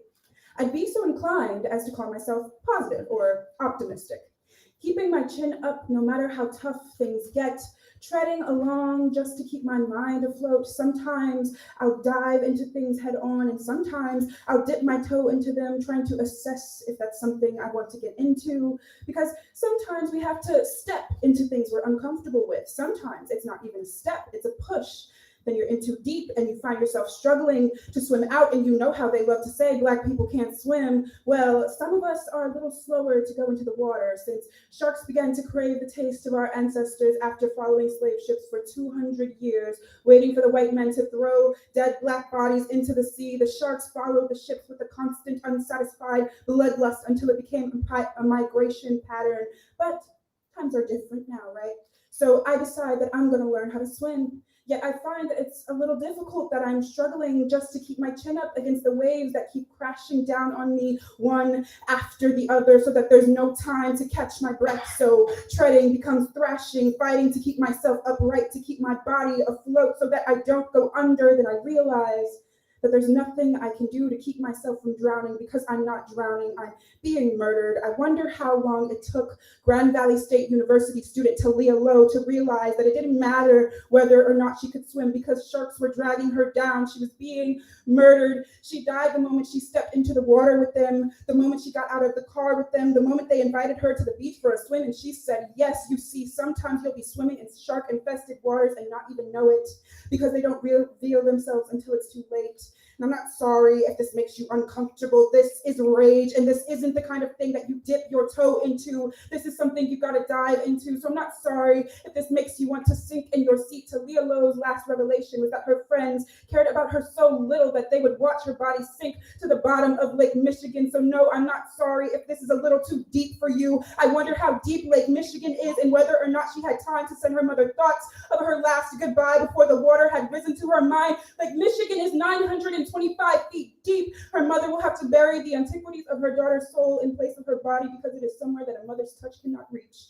Why is it so hard to believe, to wish that 400 years later, and these sharks might want to start to swim in a different direction?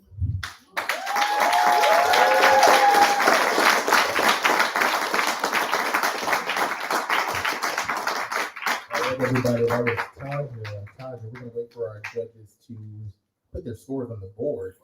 Yes, we are. And when you have your scores, place them up. All right, once all scores are up, I'll announce. In the back, we have an 8.9. And following up with a 10. Perfect 10. That's the first 10 of the night, y'all. First 10. All right, 9.4. We got a 9. And then we're rounding out Taja's score for the 9.7, everybody. Give it up for Taja.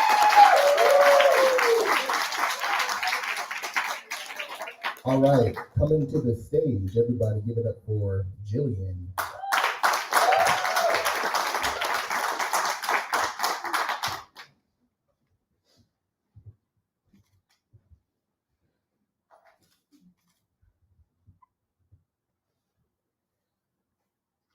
The American education system as a math test, question 1. If it takes John 10 minutes to get ready for school and 5 minutes to walk to the bus stop, what time should John get out of bed? A, 7:15. B, 7:30. C, yesterday. D, John can get up whenever he wants and his parents will make him breakfast, call in an excuse tardy, make up something about a doctor's appointment, and drive him to school whenever he pleases. 2.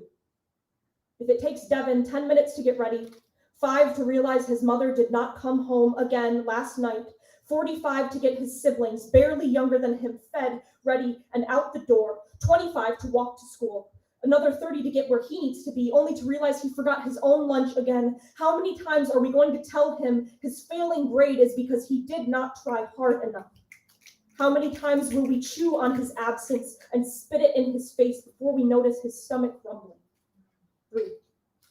When Enrique fails his second grade reading test because he spends 8 of the 10 minutes translating the questions, how far will we shove America's fat tongue down his throat before he opens his mouth and his own father does not recognize his voice? 4. When John and all his friends move to a charter school and take their money with them, do we pretend we did not make this world for the privileged to take? 5. Do we pretend school of choice gives anyone but the rich and white the option? 6. From 2000 to 2015, 195 schools in the Detroit public school system in Detroit, Michigan closed their doors, forcing kids too young to vote or work a minimum wage job to navigate the teeth of their city alone, hoping it would not swallow them whole, knowing it would, to go to school where they will fail again, not understanding why they are not good enough. 7. When there is a leak in your roof, you don't move houses, you fix the leak. When there is a problem in our schools, we dress in all black and grieve it as we leave it behind, bleeding out before it is even gone, as if we did not have the murder weapon in our hand all this time. 8. We are living in a world of drowning children and complaining about how cold the water is. I do not know when we will stop throwing them in, but I do know. No kid should be told to swim without learning how. I know no kid should have to be a hero. I know there are students who wake up hungry or angry or misunderstood and go to a school that has mushrooms and mold growing on the walls, reminding them that the only things that grow here are fungi. I know. We are living in a crumbling world, letting the pieces slip between our fingers and wondering why there is dust underneath our feet. I know. All of us, no matter who we are, I know we need to do better.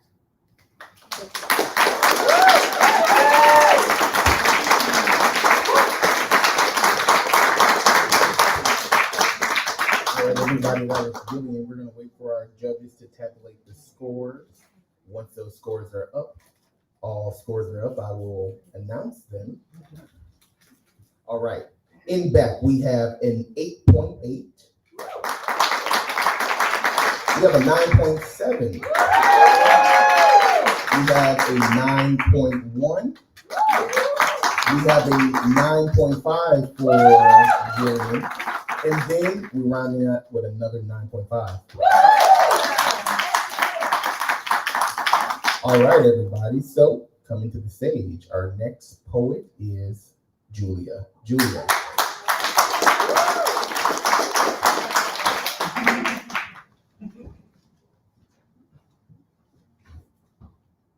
When my friend saw snow for the first time, he said, "It feels like cold sand. Not as soft as flour, but not as hard as ice." I watched him pick it up and hold it in his hands until it melted. He said, "That's colder than I expected." The first week of 7th grade advanced math, my teacher spent 5 minutes of class telling everyone how amazing my homework was. And when he pronounced me student of the week, my smile shone like a sunbeam that would have melted all of Michigan. When the first snow turned to slush and ran down the roads, leaving everything brown, my friend said that winter was so beautiful for concealing so much filth. The second week of 7th grade advanced math, I graduated to teacher's pet. He started to massage my shoulders during practice problems and run his fingers through my hair when he walked past. I couldn't have been prouder.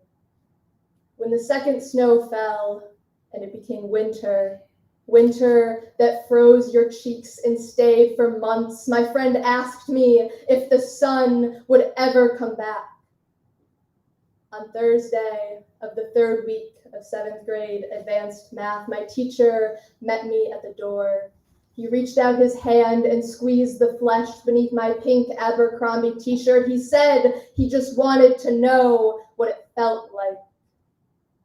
When the sun finally came out in February, everyone took off their jackets and walked outside in t-shirts. The thermometer said 20 degrees, but the sun said spring, and we weren't going to argue with the feeling of warmth on our skin until it went numb. That Thursday, the teacher grabbed my stomach again and said, "I expected you to be skinnier, you know, being a dancer and all." I went back to my algebra, but couldn't find X. My Build-A-Bear body hadn't even been stitched together yet, but I already wanted to rip out all the stuffing, so the next time he grabbed my stomach, his palm would get cut by my spine. I wanted to tear out my hair and replace it with porcupine needles, so the next time he ran his fingers through it, they would be mauled like my mind. He said I was his favorite.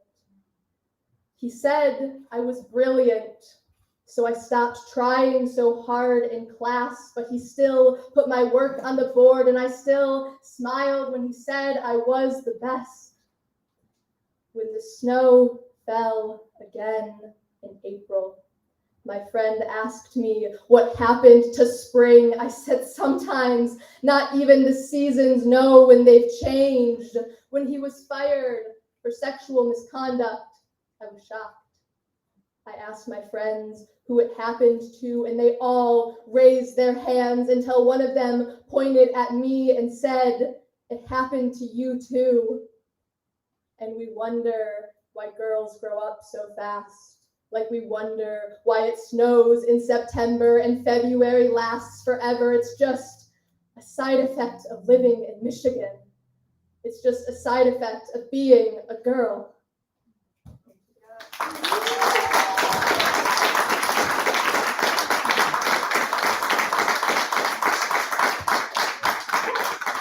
All right, everybody, that was Julia. So while the judges tabulate Julia's scores, everyone, we're going to have Dayla on deck. All right. Once all the scores are up, I will announce. And back, can you say your score? 9.2. We are following that up with a 9.7. 9.3. We have another 9.3. And then we're going to round that out with a 9.5. All right. Everybody give it up for Julia. All right, coming to the stage, we have our next poet, and he goes by the name of Dayla.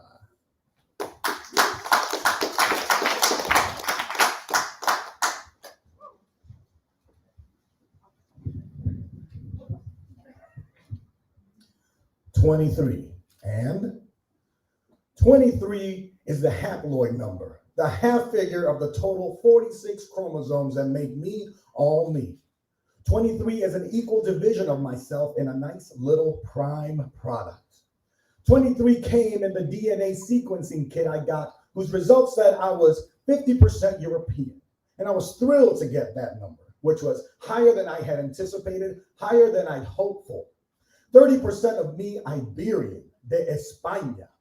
20% Southern European. That means it's from Italy or Greece or the Balkans. That means better. That means great.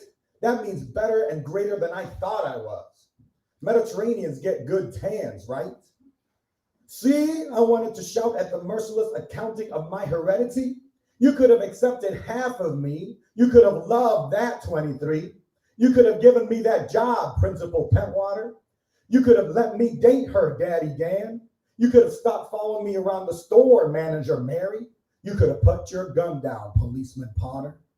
That 50% of me is all right, right? My Poppy always said he had an Italian grandfather. So proud, Poppy, of his Biantini surname. So proud, Poppy, of his European sire. I get to confirm history now. Well, aquí está, Poppy, la prueba. Are you 50% proud? ¿Estás orgulloso que no soy tan africano? Are you proud I'm not so African? ¿Te sientes orgulloso que no soy tan taíno? Do you feel proud I'm not so taíno? When you call me Rubio, blonde, is it less ironic now? My 50% European tames the darkness of my 33% sub-Saharan depths. And that beaten copper sheen in my skin is likely from the 13% Native American. Rest in pieces of my DNA, Taino people. And that 5% unassigned, that's the perplexing albino moles popping up all over my body as I age. How are these fractions doled out inside of me? Is my spleen from Milan, my heart from San Juan, my lungs from Dakar, my liver from Madrid? I know the ancestry I hope my dick takes after, but oh, there goes my European side stereotyping again, a microaggression against myself. I feel a sudden flush of power. My vessel now half full, though no one can see what I hold through this opaque skin. Know that 50% of me is white, y'all. 50% of me is not sure what that other 50% was making all that fuss about. Then again, 50% of me doesn't see color. Do you have some Native American in you? Because I can provide it if you accept just the tip. And if you need some sub-Saharan African, I can supply up to 1/3 of my reproductive self. And if you want the whole honey, I can give you a panoply of the me I call my whole self. And together we can each contribute 23 to a complete and new being that's a mix of whatever it means to be human in an amalgam of adenine, guanine, cytosine, and thymine. But in the midst of these whimsical thoughts, a sober sentiment arises, the historical specter of the one-drop rule where one drop of black blood makes me black. And I wonder what that equates to in DNA. And I go back to feeling that 23 is nowhere near enough.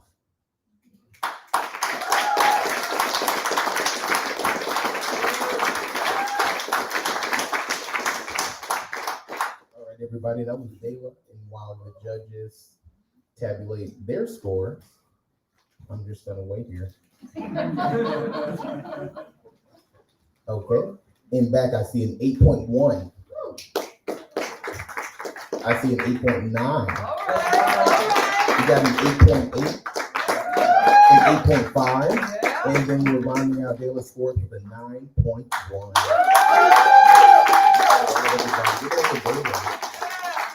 And coming to the stage, the next poet is Masaki. Everybody give it up for Masaki.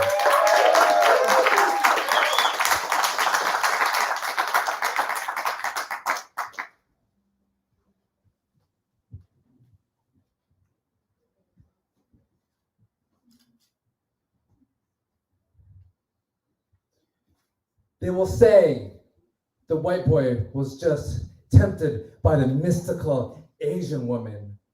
The ones at the massage parlor, you know, the dragon ladies with the slanted pussies, giggling behind a fan, looking so exotic and tantalizing that made him skeet, shoot on porcelain skin China dolls, wine, woman, and song stuck in the head like a bullet, like a playlist on repeat. Their sheriffs will just name it a really bad day, symptoms of someone at the end of his rope. They'll talk about the knot stuck in his chest, but not the twisted mind, the devil's lasso, kidnapped by blue light pornography, handcuffed to the computer mouse, lotions and boxes of tissue. They'll make it seem like a boy who needed rescue to end the pulse in his compulsion. They'll tell you the stories of the church, the pressures from God, that ask you to give sympathy to the killer, but not the dead. They don't want to name another ghost story, not the 8 people killed, the 6 Asian women that died. Through the entire massacre, you heard only his name. They give him a name, he gets to be real. They give it a reason, now it exists. They don't tell you about the exchange of childhood friends for a better tomorrow, the pinch pennies that clog the wishing well. Instead, they will just name you Asian. They'll name the massage parlor. They will not say their names. Soon Jung Kim, Xiao Jie Tong, Soon Jung Park, Young Ye, Hyun Jung Grant, Dao Yao Feng. Maybe because it was too hard to pronounce. Death.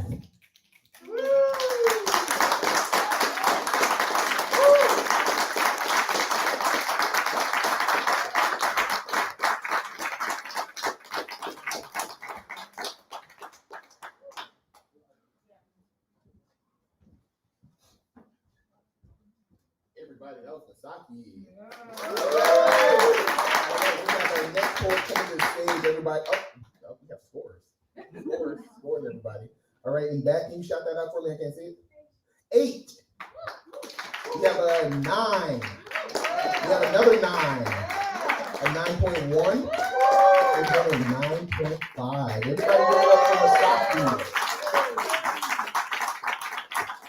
And coming to the stage, we have again, Connie.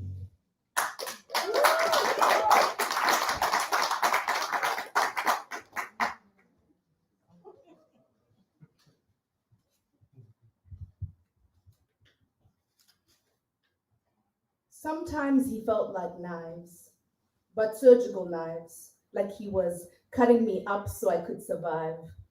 Or maybe I was the anesthetic to my own surgery, and that's why the abuse tasted like love. He was an expert, in the OR. Or maybe the idea of me dying for being one switch away for him felt like Christmas. Christ, must he love himself.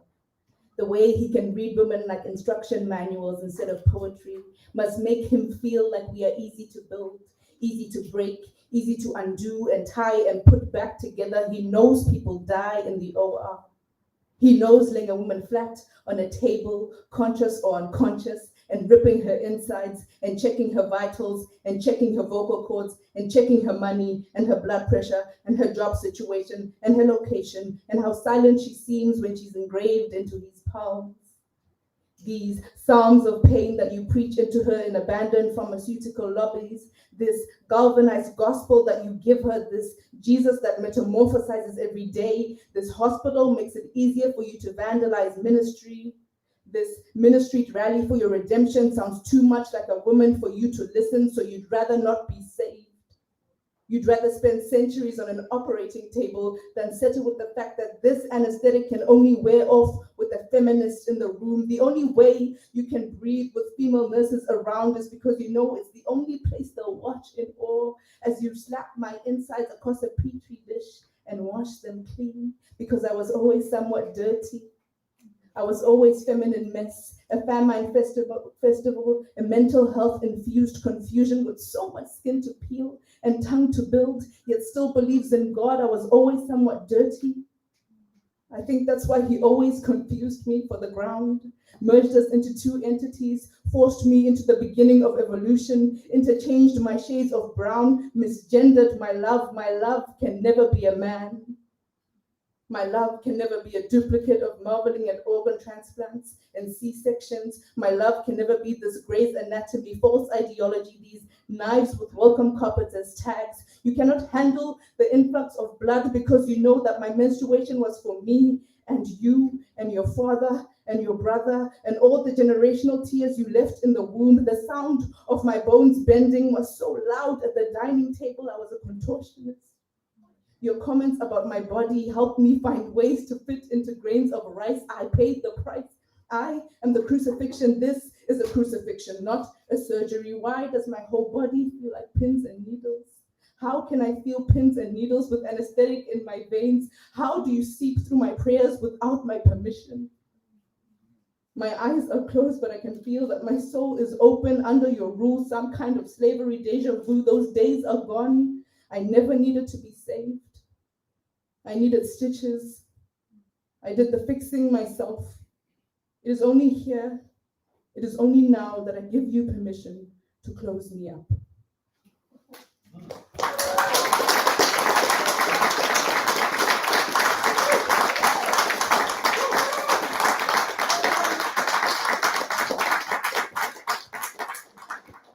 All right, everybody, that was Connie.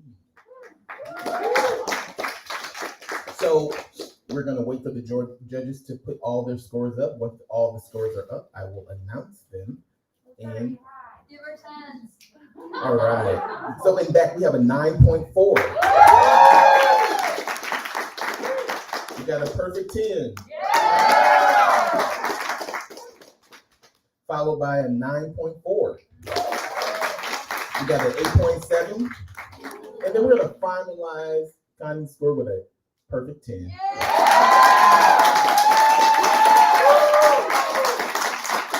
All right, everybody. I hope you've been enjoying tonight's show. We have our final poet coming to the stage tonight. The first poet, and now the last poet. Everybody, it's Claire.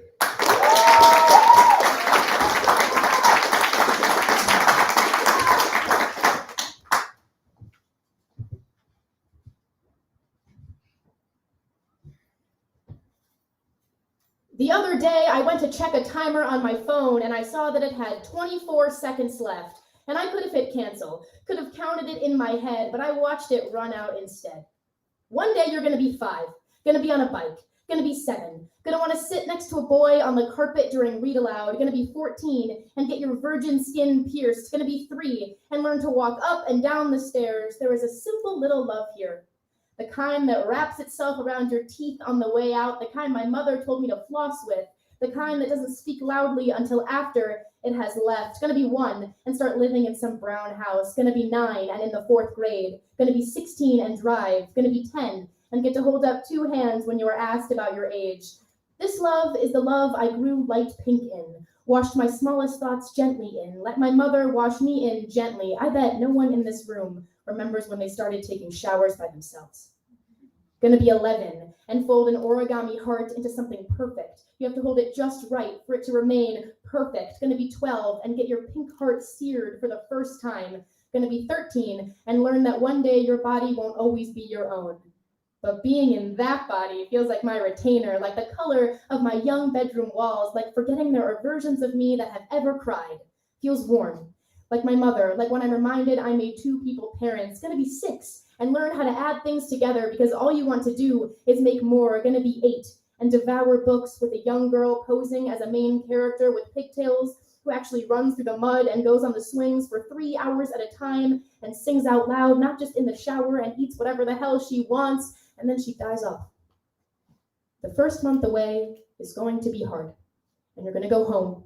Gonna see that they've changed the entrance sign to your old neighborhood because you have an old neighborhood now, and your brothers are gonna be super tall, and you're gonna cling to the smell of the hand soap in the downstairs bathroom, walk around sniffing your hands like an idiot because this is the last thing you really have. Your body will still be your own, but there is always the thought of 13. There is no one I hate more than change, except the girl who let him in. She was dumb and blonde and had this big, pink, plushy, raw heart that just wanted hands on it. Today, she wants to be her own person. Tomorrow, she will wish she was 4. Tomorrow, she's going to write another ode to the living, an ode to the girl whose mother used to scrub her clean, an ode to the girl who couldn't tie her shoes until the 1st grade, an ode to the girl with 2 pigtails instead of none, an ode to the pink, mushy heart that feels like a dry seed in the pit of the growing girl's stomach, an ode to something that has died but is reading you this poem. Gonna be 15 and have a messy heart. Gonna be 2 and disregard all your spills. Tomorrow, she's going to ask when it stops. Ask when she reaches the up of the growing. My mother calls. I tell her I love it here, and then I take a shower and cry because the water hurts, and I used to not wonder if I was taking a shower correctly. Gonna be 17 and grab yourself a bouquet of flowers. Gonna be 18 and place them next to a childhood photo you call a grave. I don't want this anymore, but I don't know what comes next. I think the answer is that I'm gonna be 18 and try so hard not to forget the feeling of the tiny little love I had inside my mouth. Gonna be 18 and chew on yourself. Gonna be 18 and take 3 showers every day. Gonna be 18 and visit that brown house because you are buried somewhere in its backyard. Gonna hold on to the things you don't need. Gonna mourn the living. Gonna talk about yourself like 19 isn't already on the calendar. Gonna wonder how long it would take to run around and stop all the timers in the world. Gonna watch them all run out.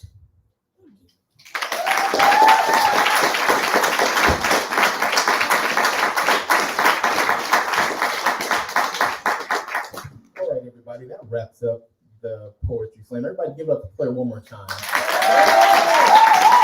And while we have our judges tabulating their scores, all right, everybody's ready. And I'm going to announce we have an 8.7 in the back, 8.7. We have a 9.7 here on the side. We have an 8.8. We have an 8. And then an 8.9. All right, everybody. So we're tabulating the scores right now. We're going to hop back right to the stage and announce the third, second, and grand prize winners. Are we ready? Oh, we're ready. Oh, I've been doing this the whole time, yeah. all right. All right. So with a $250 prize, the third place winner, contestant, person is With 53.7, Kanye's in third. Connie. Come to the stage.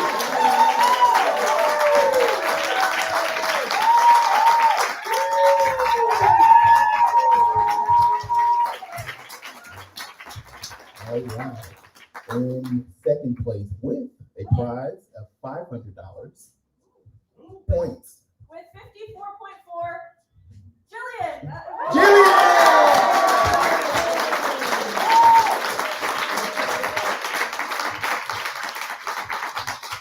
All right, you guys, this is exciting. I'm excited. Are you excited? With 54.5 points, 0.1 away. The grand prize winner of $1,500, the Steam Engine Poetry Slam grand prize winner is Taja. Everybody, give it up for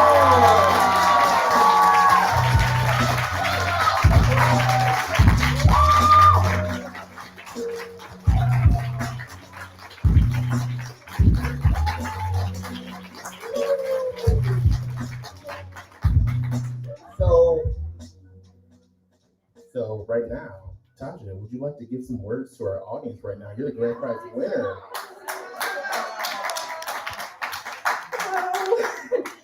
Hi guys, thank you so much to the judges and for everybody for coming out tonight and supporting.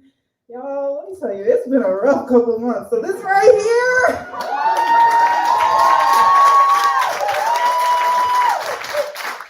So like, I just want to thank everybody for coming out again, and I hope you all had a great time and enjoyed it. And thank all of the people who contributed, all of our performers tonight. Everybody did so good. Yes. Thank you. All right, everybody. We want to thank you all for coming out tonight and joining us for our annual Steam Engine Poetry Slam. We want to thank the Robin Theater for being our gracious host tonight. We want to thank the Michigan State University Federal Credit Union for their monetary support. And finally, we want to thank all of our participants tonight. Thank you all so much for making tonight so special, making tonight so awesome. You all are so talented and everything. If you have not come to check out our exhibition at the Michigan State University Museum, please do. It's called Track and Trace. It's about surveillance in society, and we're there until the end of December. Have a good night.